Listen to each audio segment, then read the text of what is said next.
Cikaloh Mangeran Megrasok.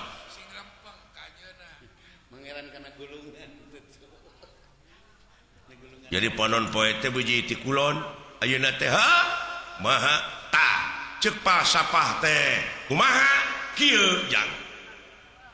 panon poe biji ti kulon teh sing sok buktikeun jelaskeun abeh ngalalarti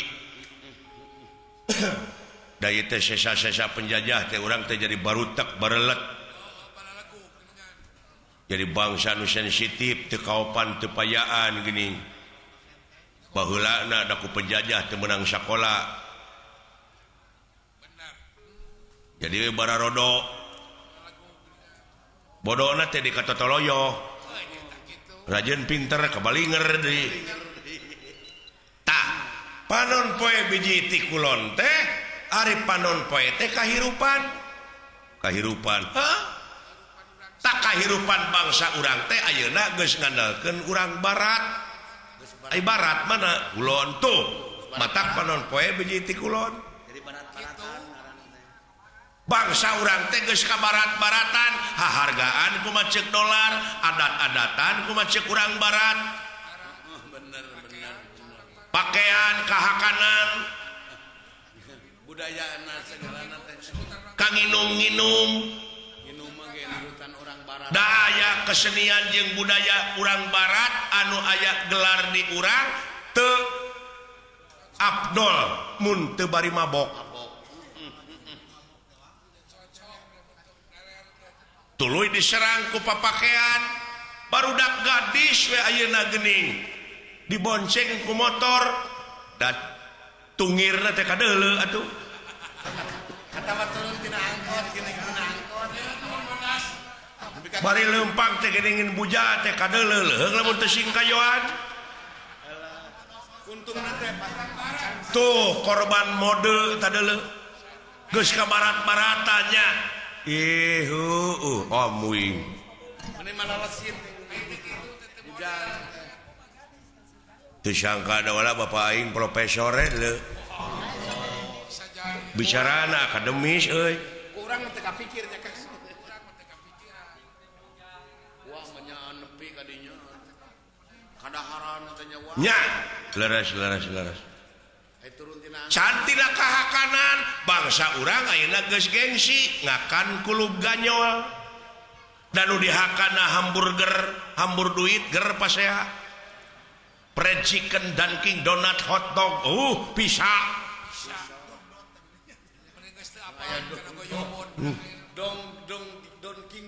malahan ditawaran karedok eta ku dewek barudak ayeuna apa itu korodok kitu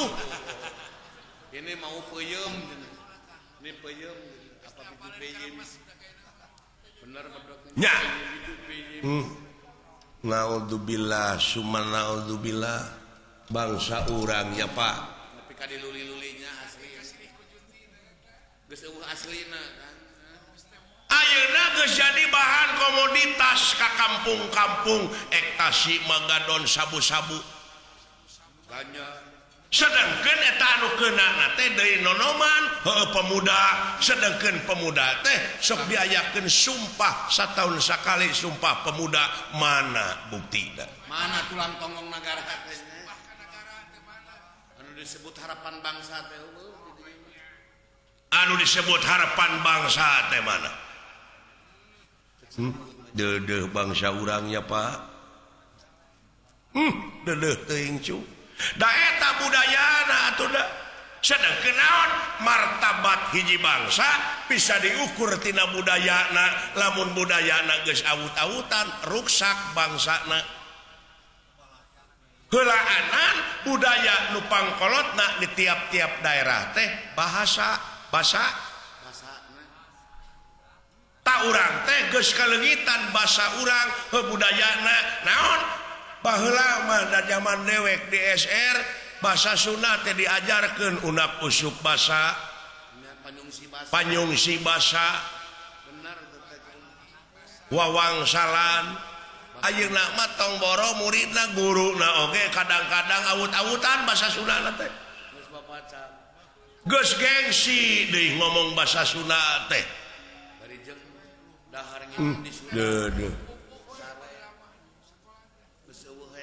nya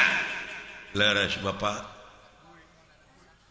kacekok ayeuna teh urang teh ku modernisasi ku teknologi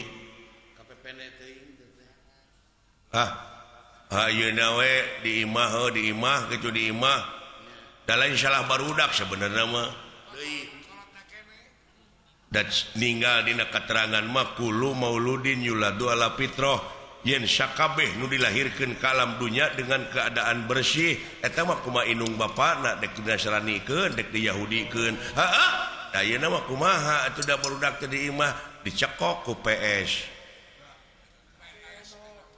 da baheula mah diburuan teh main keleci bubuyan galah gatrik sonah sasalimpetan oray-orayan ayeuna mah da PS we tong borok make jeung dengan anak dalang disadiakeun wayang kalah dijejak ai wayang teh geuning kalah disumputkeun kalah dijual gamelan di kilo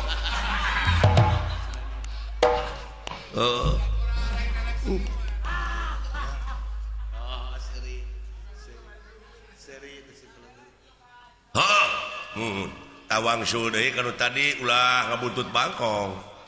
naon yen bisa ieu waluya nagara tapi nu nyicinganana budak angon heuh maya ai budak teh lain budak ololeho tapi ai budak di dieu nyaeta anu salilana ngabdi nu salilana ngabdi lamun jelema pinuh ku pengabdian lahir kaulaning Gusti batin kaulaning Maha Agung tah nu kitu deuleu naon sababna sabab janji pangeran dina katerangan memeh wa iya kana stain naon heula iya kana budu pengabdian heula jadi budak di dieu teh anu ngabdi sabab nu ngabdi mah moal jauh tina pitulung bener jadi lempeng jeung keterangannya tah iya kana budu teh heueuh ai angon tah ieu teh sabenerna jelema teh geus teu bisa ngangon hawa nafsuna ai ngomong dek sunah rasul padahal rasul pangeran teh kantos jadi budak angon heula iya ya Pak tah artinya cing atuh cing kaangon eta hawa nafsu sabab naon moal aya nu leuwih berat tibatan perang silih teh mah nyaeta merangan hawa nafsu anu kawengku ku dadana sewang-sewang kitu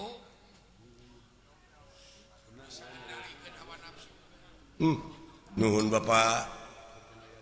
paingan eta nya ceuk aing ge Bapak aing mah batok bulu eusi madu mutiara tertimbun teh ieu nya leres Pak